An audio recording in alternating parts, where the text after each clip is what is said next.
الحمد لله رب العالمين والصلاة والسلام على سید الانبیاء والمرسلین۔ اللہ تعالیٰ کے جن آج عظیم ناموں کو ہم پڑھنے جا رہے ہیں وہ العظیم اور الکبیر۔ اللہ کے یہ نام قرآن مجید میں مختلف مقامات کے اوپر وارد ہوئے ہیں، جیسا کہ فرمایا آیت الکرسی میں وَلَا يَؤُودُهُ حِفْظُهُمَا وَهُوَ الْعَلِيُّ الْعَظِيمُ، اس طرح سے فرمایا فَسَبِّحْ بِاسْمِ رَبِّكَ الْعَظِيمِ۔ اللہ رب العزت کا یہ جو نام ہے العظیم، اس کا معنی ہے عظمت اور جلالت والا، وہ رب کہ جو اپنی بادشاہت میں، اپنی سلطنت میں عظمتوں، بلندیوں اور جلال کے ساتھ متصف ہے۔ امام سعدی فرماتے ہیں العظیم الجامع لجمیع صفات العظمت والکبریاء والمجد۔ اللہ کا یہ نام ان تمام صفات کا جامع ہے کہ جو صفات اللہ کی عظمت، بزرگی، اس کی بلندی اور اس کی شان و مقام کے اوپر دلالت کرتی ہیں۔ وہ صفات کہ جو اس عظیم رب میں پائی جاتی ہیں کہ جس سے دل محبت کرتے ہیں، ارواح، روحیں جس کی تعظیم کرتی ہیں، اور جاننے والے اسے جاننے والے جانتے ہیں کہ اس کی یہ عظمت ظاہر اور یہ عظمت اس کی صفات میں بھی ظاہر ہے، اور وہ اس اپنی عظمت کو اپنی مخلوقات، اپنی عظیم الشان مخلوقات کے ذریعے بھی ظاہر فرماتا ہے۔ اسی طرح سے امام زجاجی جو ہیں وہ مثال دیتے ہیں کہ جب ہم کہتے ہیں کہ یہ اس قوم کا عظیم ہے، تو اس کا مطلب یہ ہوتا ہے کہ یہ اس قوم کا بادشاہ ہے، ان کا بڑا ہے اور حکومت والا ہے۔ اسی طرح سے اللہ رب العزت کے العظیم ہونے کا مطلب یہ ہے کہ وہ تنہا اس پوری کائنات کا بادشاہ ہے، آسمانوں اور زمینوں کا، کائنات کے ذرے ذرے کا مالک ہے، اور پوری کائنات پہ اسی اکیلے کی بادشاہت قائم و دائم ہے۔ اور مؤمنین اپنی زندگیوں میں بھی اسی کو عظیم مانتے ہیں، اسی کے سامنے جھکتے ہیں۔ سری نبی کریم صلی اللہ علیہ وسلم نے خاص طور پر رکوع کے اندر فرمایا فَأَمَّا الرُّكُوعُ فَعَظِّمُوا فِيهِ الرَّبَّ، تو اس رکوع کے اندر اللہ رب العزت کی تعظیم کرو، اللہ رب العزت کی عظمت کو بیان کرو۔ اس لیے ہم رکوع میں جو دعا پڑھتے ہیں سبحان ربی العظیم، سبحان ربی العظیم، پاک ہے میرا وہ رب کہ جو عظیم ہے، تو اس کے سامنے جھک رہا ہوں کہ جو عظیم ہے، جو میرا اور پوری کائنات کا بادشاہ ہے، جو میرا پالنہار ہے، جو مجھے عطا کرنے والا ہے، جس کے ہاتھ میں میری زندگی کا ہر پہلو ہے، ساری کی ساری عطائیں اسی کی ہیں، اسی کے در سے ملتا ہے، میں اس کے سامنے جھک رہا ہوں۔ سبحان ربی العظیم، یہ ہم اللہ کے سامنے جب رکوع کرتے ہیں تو آپ دیکھیں دنیا کے بادشاہوں کے سامنے جب ان کی بندگی کرنے والے، ان کی پوجا کرنے والے کھڑے ہوتے ہیں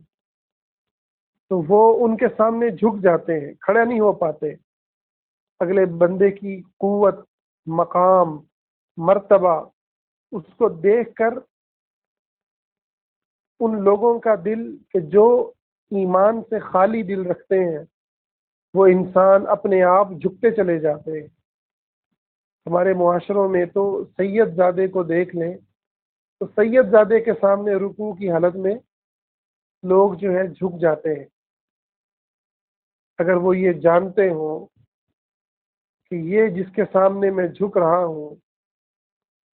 چاہے وہ کوئی بادشاہ ہے، چاہے وہ کوئی سید زادہ ہے، چاہے کوئی عالم ہے، یا کوئی اللہ کا نیک بندہ ہے، اگر وہ یہ سمجھ لے کہ اس کے ہاتھ میں کچھ نہیں ہے، اسے تو اپنا نہیں پتا اس کے ساتھ کیا ہوگا۔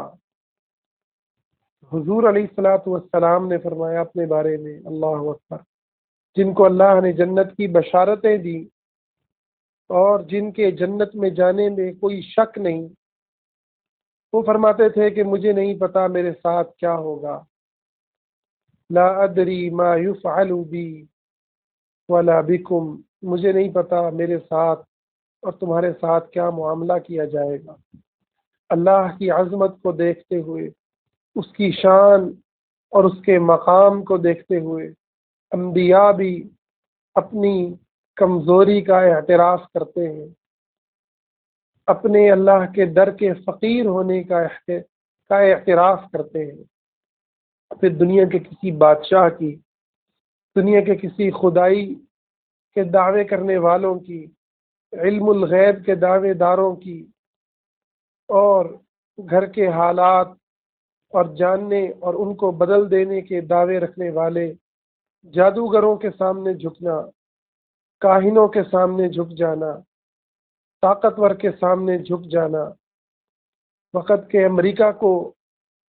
اور وقت کے برطانیہ کو سجدے کر دینا، تو یہ تمام چیزیں ظاہر کرتی ہیں کہ دل اللہ کی عظمت کو نہیں جانتا، دل میں خدا کا وہ مقام نہیں ہے جس طرح سے اس کا وہ مقام اور مرتبہ ہونا چاہیے۔ تو اللہ رب العزت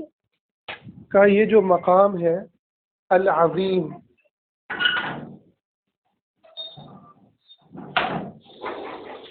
اللہ رب العزت کا یہ جو مقام ہے العظیم، اس میں اللہ کی عظمت اور اللہ رب العزت کی پاکیزگی اور بلندی کا بیان ہے۔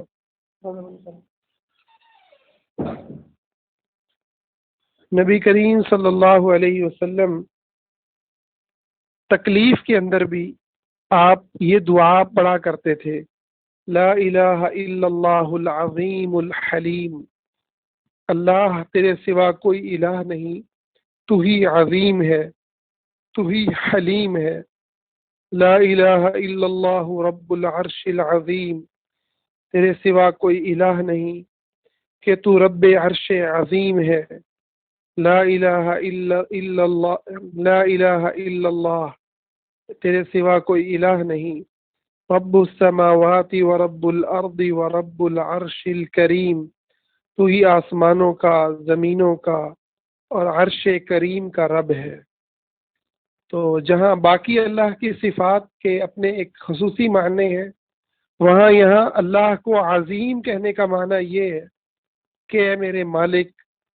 تیری عظمت اتنی بڑی ہے اور تیری شان اتنی بلند ہے، تیرا مقام اتنا بلند ہے، اس درد کو ختم کر دینا، اس کرب کو، اس تکلیف کو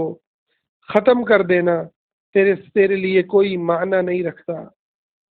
تو بڑا صبر والا بھی ہے، الحلیم، تو بدلہ نہیں لیتا،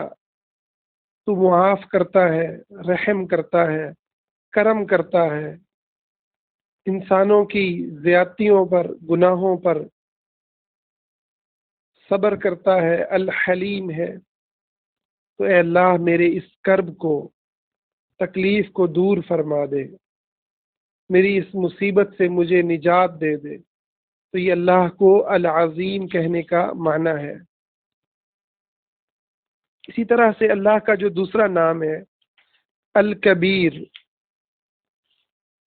الکبیر جو ہے یہ قرآن کریم میں یہ بھی مختلف مقامات پر آیا ہے، جیسے فرمایا فالحکم للہ العلی الکبیر، حکم تو اکیلے اللہ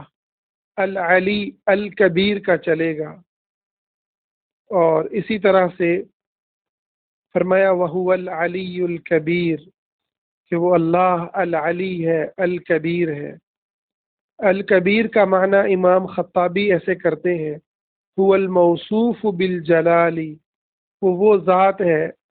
جو اپنی جلال سے موصوف ہے اور عظیم شان سے،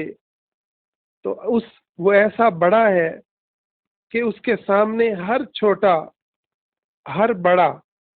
وہ ایسا بڑا ہے کہ اس کے سامنے ہر بڑا چھوٹا ہے۔ امام زجاجی کہتے ہیں والکبیر العظیم الجلیل، کبیر وہ ہے جو عظمتوں والا ہے، جلالت والا ہے، اور اس کے اندر بھی رئیس سرداری کا معنی آتا ہے، ای رئیسہم وعظیمہم، قرآن مجید میں آیا ہے کافر کہیں گے انا اطعنا سادتنا وکبراءنا، ہم نے اپنے سرداروں اور اپنے کبیروں کی، بڑوں کی پیروی کی۔ کبراء کا لفظ آیا،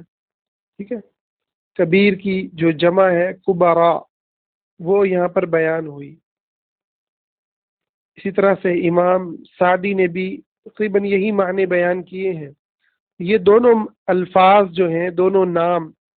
ان کے اندر اللہ رب العزت کی حاکمیت، اللہ کا حکم اور قانون، اللہ کی بلندی اور عظمت، اللہ کی بادشاہت، اس کے اندر بیان ہے، اس کا بیان ہے۔ ہم ان ناموں پر ایمان کے حوالے سے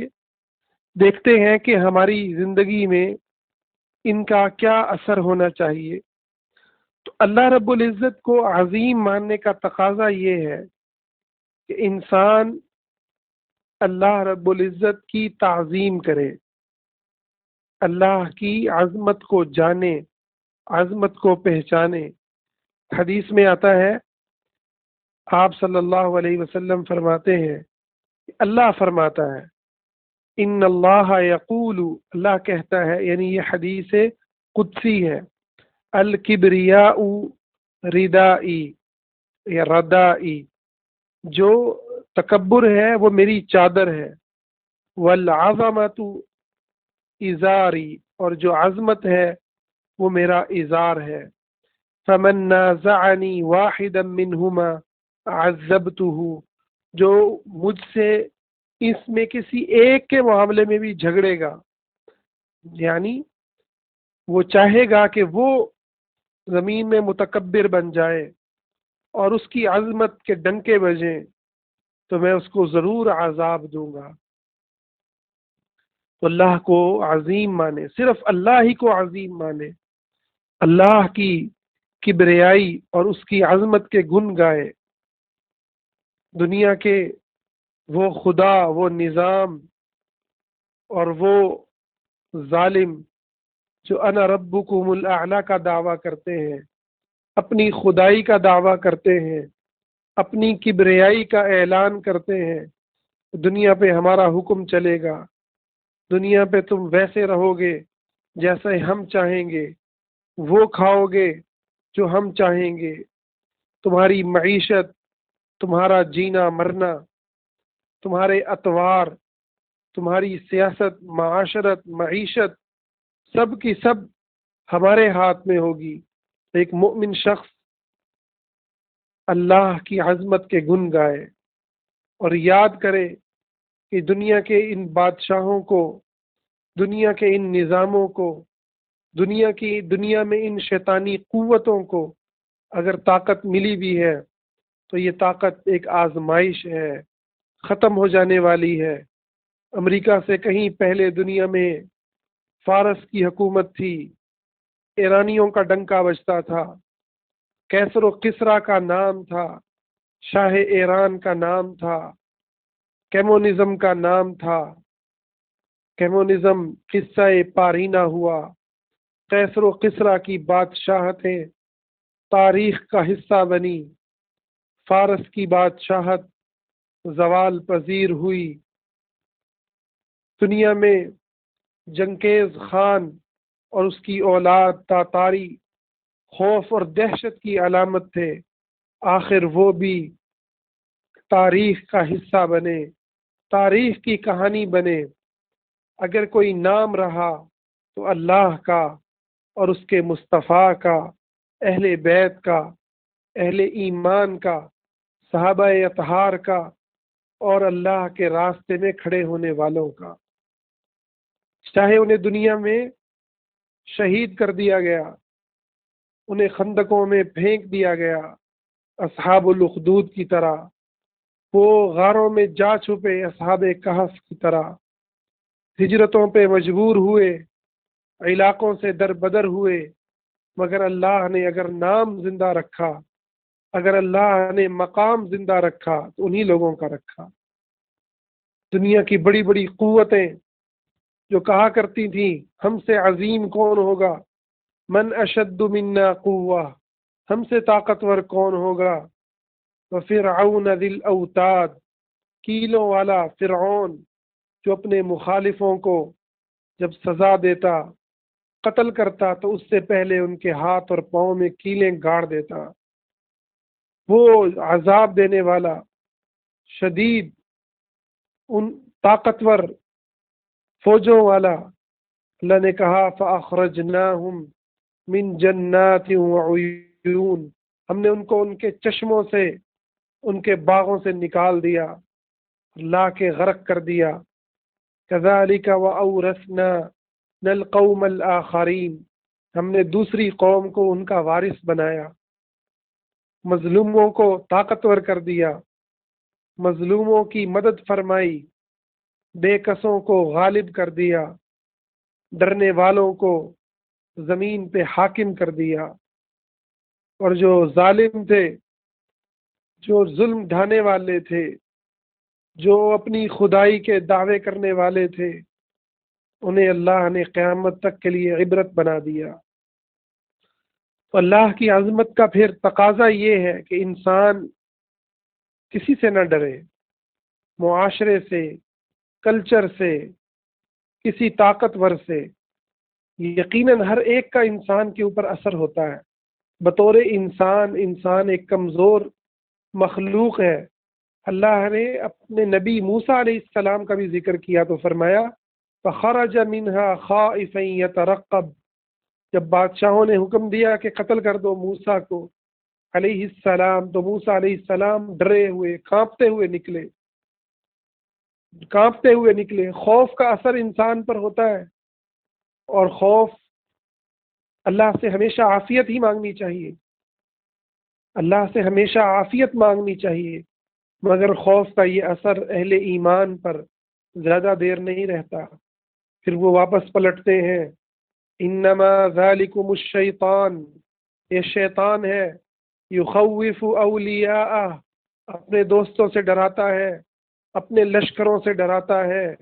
اپنی طاقتوں سے ڈراتا ہے، ٹیکنالوجی سے ڈراتا ہے، اپنے نظاموں سے ڈراتا ہے۔ فلا تخافوہم، ان سے مت ڈرنا، وخافونی ان کنتم مؤمنین، مجھ سے ہی ڈرتے رہنا اگر تم ایمان والے ہو۔ انسان اگر خوف میں مبتلا ہو بھی تو بھی سنبھلے، تو بھی سمجھے، اور اس کیفیت سے نکل کر اللہ رب کبریا کی عظمتوں کو جانے، انہیں یاد کرے، دیکھے کہ جس خدا کی آسمانوں پر حکومت ہے، جس کے حکم سے یہ چاند اور سورج چل رہے ہیں، نکلتے اور غروب ہوتے ہیں،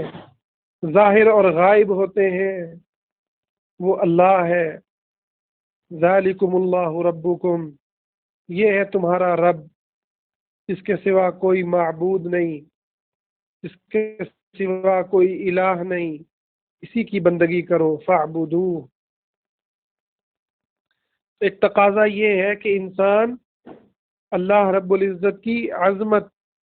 اور اللہ رب العزت کی تعظیم میں غیر اللہ کی تعظیم سے اپنے دل کو خالی کر لے، اپنے دل کو اللہ کی عظمت سے بھرے، اللہ رب العزت کی صفات میں غور کرے، کڑکتی بجلیوں کو دیکھ کر، کڑکتے بادلوں کو اور چمکتی بجلیوں کو دیکھ کر اللہ کو پہچانے، اللہ کو پہچانے، عظیم الشان سمندر کو، خاموشی اور اس کی طغیانی کو دیکھتے ہوئے،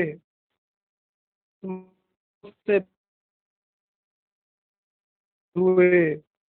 اور آسمان میں چلتے ہوئے ستاروں کو دیکھتے ہوئے اور اس صحرا میں خدا کی اور اس کی رحمتوں کو دیکھ اللہ اللہ کو سجدہ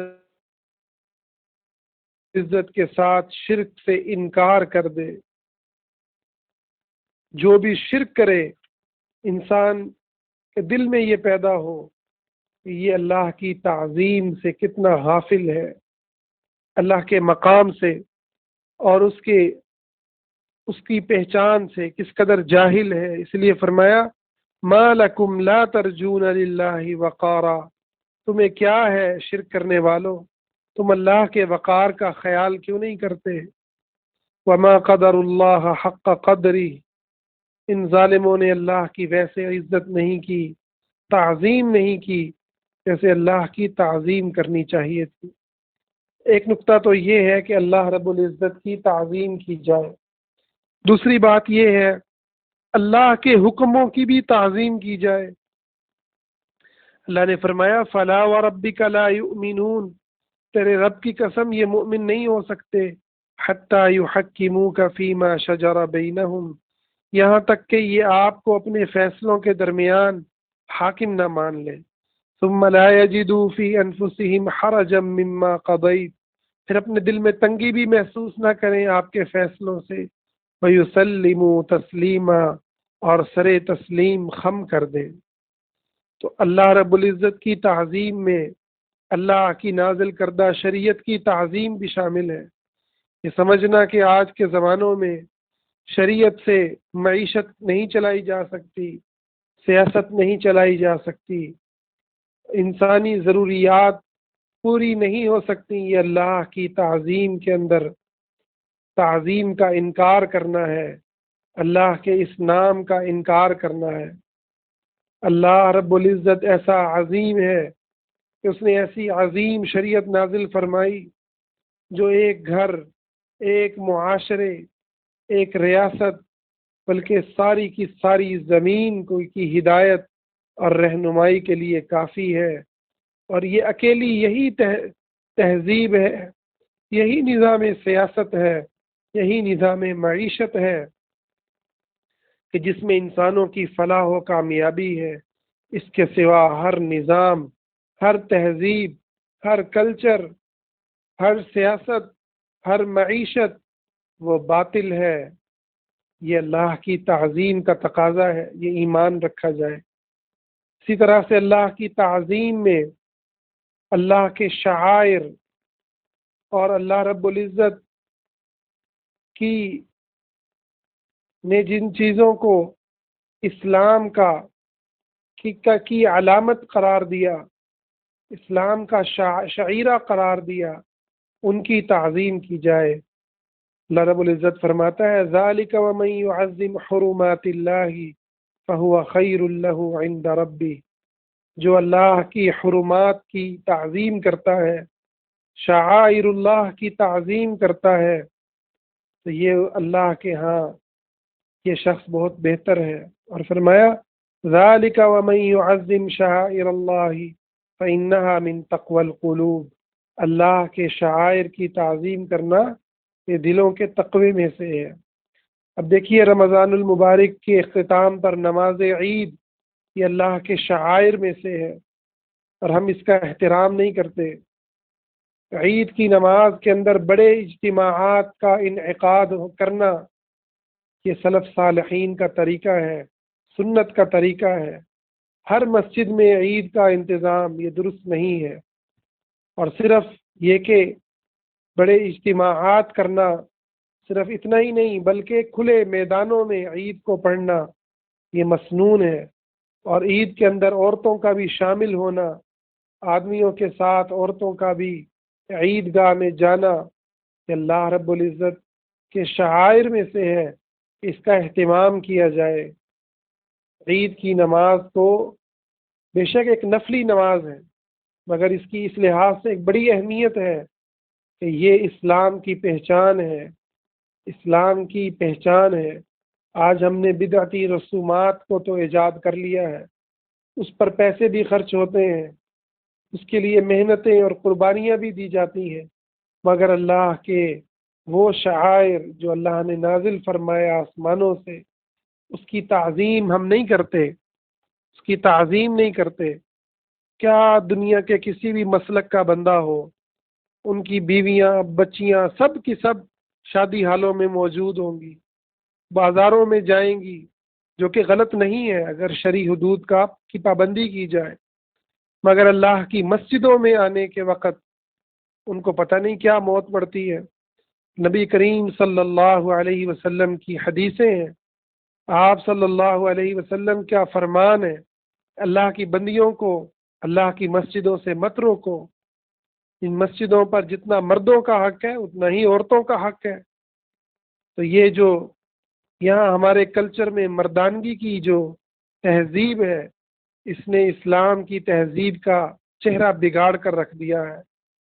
تو مسجدوں کے اندر خصوصاً نماز عید میں عورتوں کو شامل ہونا چاہیے اور کھلے گراؤنڈ میں ادا ہونی چاہیے۔ آپ کو جہاں پتہ چلے کوئی کھلے گراؤنڈ میں پڑھ رہا ہے، دور ہے یا نزدیک ہے، ایسی جگہوں پر شامل ہوں، ایسے لوگوں کے ساتھ جائیں۔ یہ اللہ کی تعظیم میں سے ہے کہ اللہ کی شعائر کا جو ہے وہ کا احترام کیا جائے، اس کو ہلکا نہ لیا جائے۔ اسی طرح سے اللہ رب العزت کی تعظیم میں اللہ کا خوف رکھنا کہ وہ عظیم ہے، جب چاہے پکڑ لے، جب چاہے پکڑ لے، اسے کوئی روکنے والا نہیں۔ تو انسان اللہ سے ڈرتا رہے، اللہ کے سامنے جھکا رہے، اللہ سے مانگتا رہے، اور عظیم ہونے میں اللہ پر توکل کا معنی بھی شامل ہے کہ وہ ایسا عظیم ہے کہ اس کو کوئی چیز ایسی نہیں جو وہ دے نہ سکے۔ تو انسان اللہ سے مانگے، اللہ رب العزت سے مانگے، اسے اس کی عظمت کا واسطہ دے کے مانگے، اسے اس کی کبریائی کا واسطہ دے کر کے اللہ سے مانگے۔ اسی طرح سے جو اللہ کا نام الکبیر ہے، تو الکبیر خصوصاً اس کا نماز سے بڑا گہرا تعلق ہے۔ جب ہم نماز کے اندر ہر حرکت سے پہلے تکبیر پڑھتے ہیں، اللہ اکبر کہتے ہیں، تو ہم اس میں اللہ رب العزت کی عظمت کا، اللہ کی بڑائی کا اور اپنی کمزوری کا اعتراف کرتے ہیں۔ تو انسان پر ضروری ہے کہ انسان اس چیز کو محسوس بھی کرے جب وہ نماز کو شروع کرے۔ اللہ مجھے بھی توفیق دے، آپ کو بھی توفیق دے۔ آج ہمارے دماغ، مجھ سمیت ہم سب کے دماغ کہیں اور ہوتے ہیں اور دل کہیں اور اعضاء کہیں اور، تو مختلف، ہم اس طرح سے سوچ ہی نہیں پاتے۔ اللہ کے سامنے کھڑے ہیں اور اس کو اللہ اکبر کہہ رہے ہیں، جو ہر چیز سے بڑا ہے، جو ہر طاقت سے بڑا ہے،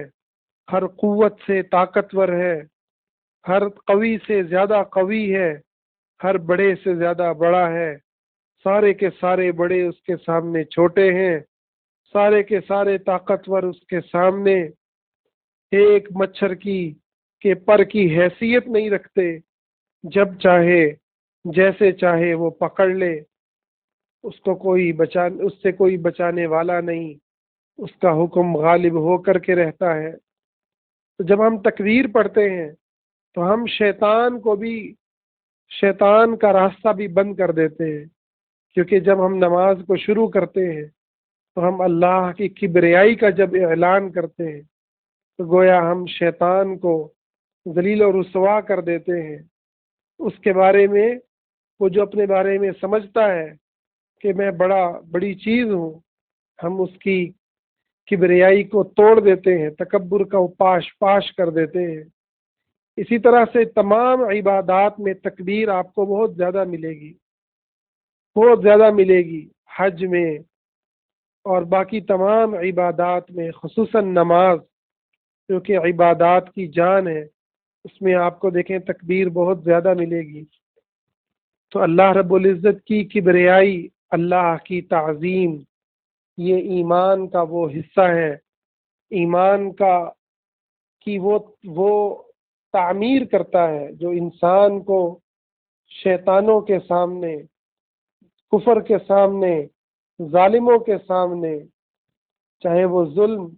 امت پہ کوئی کرنے والا ہو، ایک معاشرے پہ کرنے والا ہو، ایک مسلم ملک پہ کرنے والا ہو، یا ایک فرد پہ کرنے والا ہو، یہ جو اللہ پر ایمان ہے یہ انسان کو کھڑا کر دیتا ہے، انسان اس کے ہاتھ کو روک دیتا ہے، انسان اسے اپنے دل کے اوپر ایسے سوار نہیں کرتا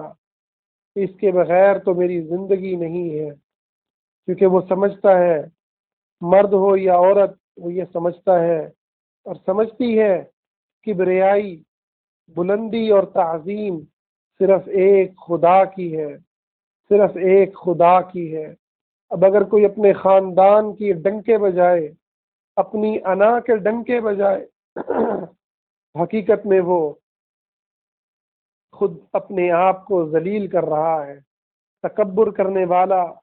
ذلیل ترین انسان ہوتا ہے، گرا ہوا اور گھٹیا انسان ہوتا ہے،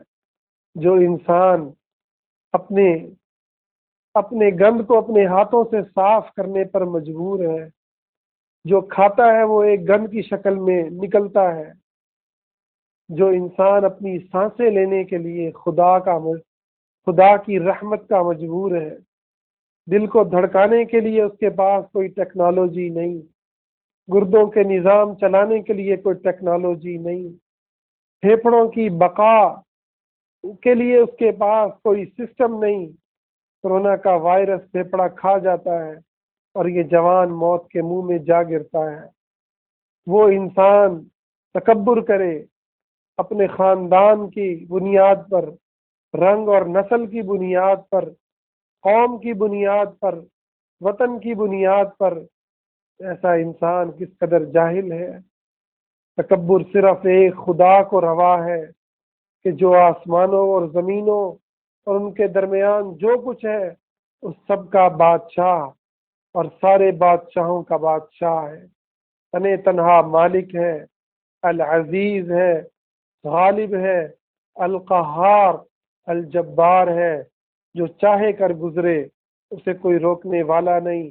جو چاہے امر فرما دے اس کے حکم کو کوئی ٹالنے والا نہیں، جس چیز سے چاہے روک دے اس کے حکم کو نافذ ہونے سے کوئی روک نہیں سکتا۔ وہ ہے اللہ جس کو تکبر روا ہے، جس کو بزرگی، کبریائی اسی کے لائق ہے، اس کے سوا سب کے سب فقیر، سب کے سب منگتے، سب کے سب کمزور، سب کے سب بھوکے، سوائے جنہیں اللہ کھلائے، سب کے سب پیاسے سوائے ان کے جن کو اللہ پلائے، سب کے سب ننگے سوائے ان کے کہ جن کو اللہ پہنائے۔ تو پھر بلندی اور کبریائی ایک اللہ کی ہے۔ یہ نام مظلوموں کو، دنیا کے ہر مظلوم کو، چاہے وہ القدس کے مسلمانوں کی مظلومیت ہو،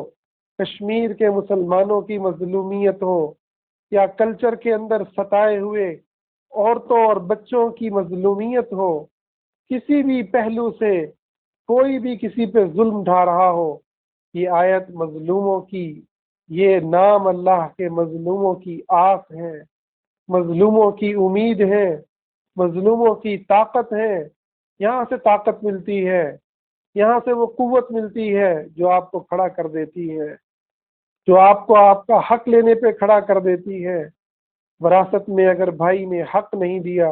یہ اللہ کے ناموں پر ایمان آپ کو کھڑا کرتے ہیں۔ کسی بھی قسم کا ظلم ہو، کسی بھی پہلو سے ظلم ہو، یہ نام آپ کو کھڑا کرتے ہیں کہ نہیں، ہمارا اللہ کافی ہے،